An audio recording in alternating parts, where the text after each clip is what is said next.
Olá, amados. Que a paz de Deus, que excede todo entendimento, esteja em nós. Meu nome é Nilma Maria, este é o canal Sintetizando a Lição, com o objetivo de levar a vocês um resumo descomplicado da lição da EBD. Agradeço imensamente pela audiência, é sempre uma honra ter vocês comigo, sejam todos muito bem-vindos. Vamos para o nosso conteúdo, o assunto desta lição, a paternidade divina, o texto áureo. E vimos e testificamos que o Pai enviou seu Filho para Salvador do mundo. 1 de João, capítulo 4, verso 14. Verdade prática. A paternidade de Deus é revelada no envio do Filho e na concessão do Espírito, confirmando nossa filiação e aperfeiçoando-nos no amor. E os objetivos da lição: primeiro, compreender que a paternidade de Deus é eterna e inseparável de sua natureza. Segundo, reconhecer que confessar a Cristo como Filho é evidência de filiação divina.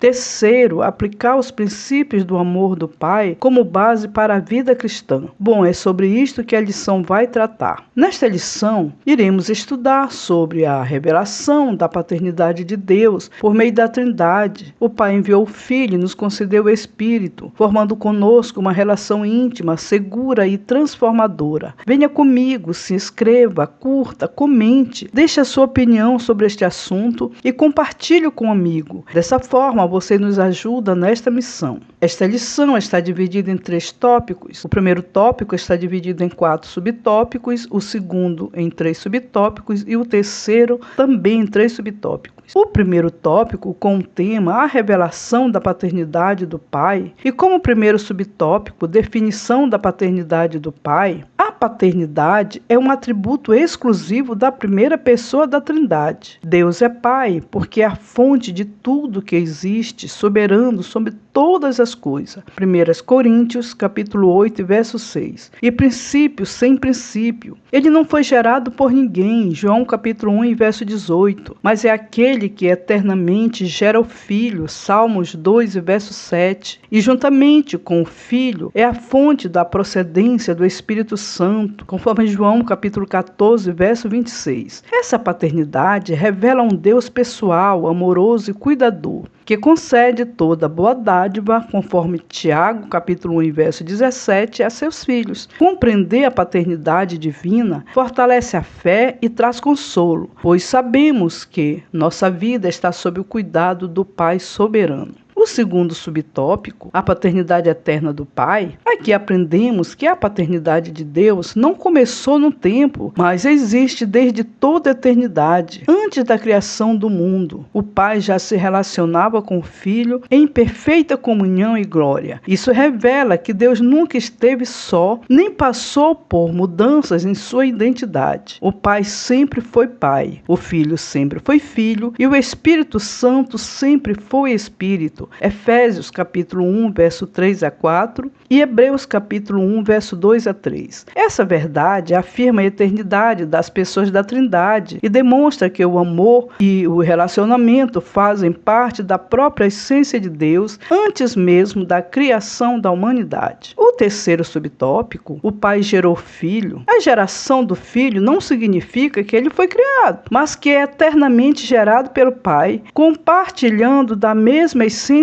divina. O Pai é autoexistente, possuindo vida em si mesmo. João capítulo 5, verso 26. E essa mesma vida é comunicada ao Filho. Assim, o Filho é plenamente Deus, eterno e consubstancial ao Pai. Essa doutrina preserva a divindade de Cristo e afirma a unidade perfeita entre Pai e Filho, mostrando que ambos participam da mesma natureza divina. João capítulo 10, verso 30. O quarto subtópico, o Pai nos concede o Espírito. O Espírito tem a sua origem no Pai, porém de modo distinto das demais pessoas da Trindade. Ele procede do Pai, João capítulo 15, verso 26, e é enviado pelo Filho, João capítulo 16, verso 7, revelando a perfeita harmonia e unidade trinitária na obra divina. Essa verdade não é apenas doutrinária, mas profundamente consoladora. salvadora, pois assegura ao crente a presença contínua de Deus em sua vida. O Espírito Santo é plenamente Deus, Atos capítulo 5, verso 3 a 4, e foi enviado para habitar permanentemente conosco, João capítulo 14, verso 16 a 17. Por meio dele, temos acesso ao Pai, Efésios capítulo 2, verso 18, recebemos a confirmação de que somos filhos de Deus, Romanos capítulo 8, verso 16, e somos conduzidos à verdade, João capítulo 16, verso 13. O segundo tópico, com o tema reconhecendo a paternidade do Pai, e o primeiro subtópico, confessar Cristo como Filho, aqui somos convidados a reconhecer que a paternidade do Pai começa necessariamente com a confissão de Jesus Cristo como Filho de Deus. Essa confissão não é apenas intelectual ou emocional, mas uma declaração pública de fé produzida pela ação do Espírito Santo no coração do crente. 1 Coríntios, capítulo 12, verso 3. Ao confessar que Jesus é o Filho, o cristão afirma que Deus habita nele. 1 de João, capítulo 4, verso 15. E que somente por meio de Cristo há acesso legítimo ao Pai. João, capítulo 14, verso 6. Negar o Filho significa rejeitar o próprio Pai. 1 de João, capítulo 2, verso 23. Pois não existe comunhão com Deus fora de Cristo. Assim, a fé cristã autêntica se fundamenta na confissão sincera e perseverante da filiação divina de Jesus. No segundo subtópico, a perfeição do amor do Pai. O amor do Pai é essencial à sua natureza e se manifesta de forma plena e sacrificial no envio do Filho ao mundo, João capítulo 3, verso 16. Esse amor não apenas salva, mas também adota, concedendo aos crentes o privilégio de serem chamados filhos de Deus. 1 de João capítulo 3, verso 1.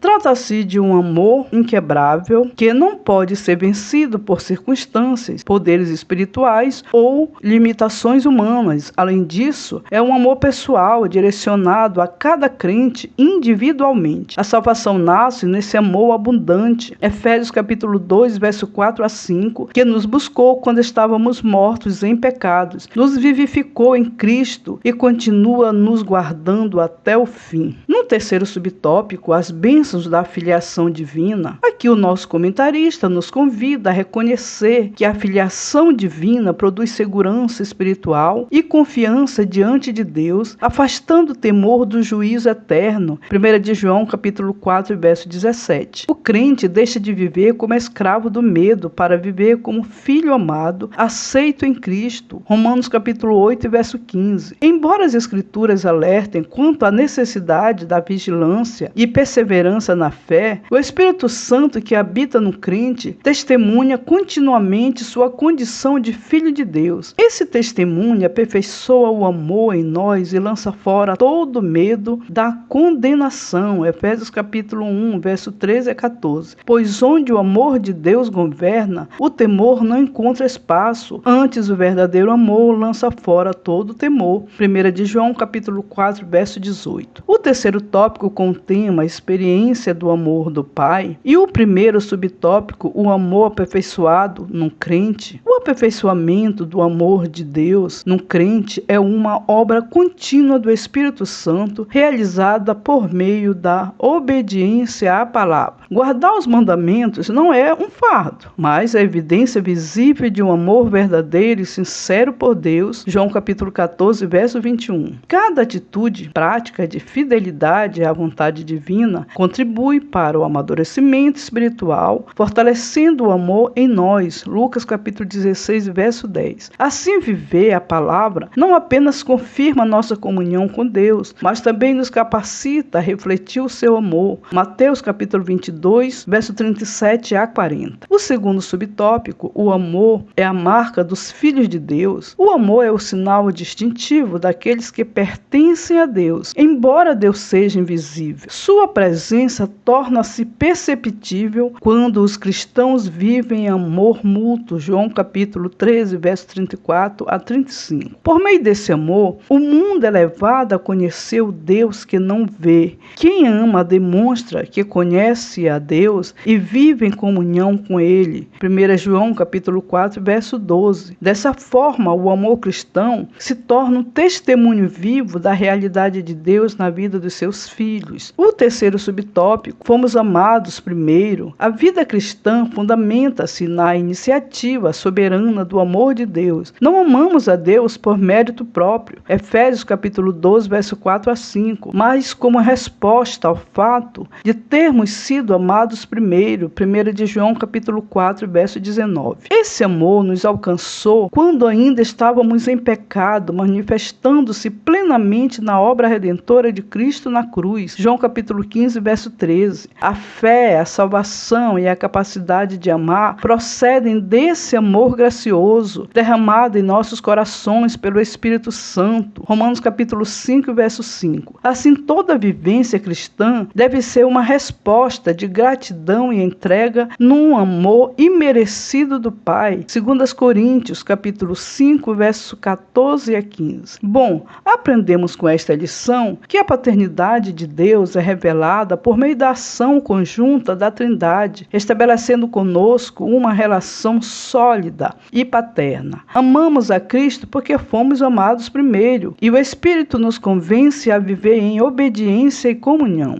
Obrigada por assistir este conteúdo. Deus abençoe sua vida e de sua família. Não esqueça de deixar seu comentário, ele é muito importante. Até próximo sábado, se Deus assim o permitir.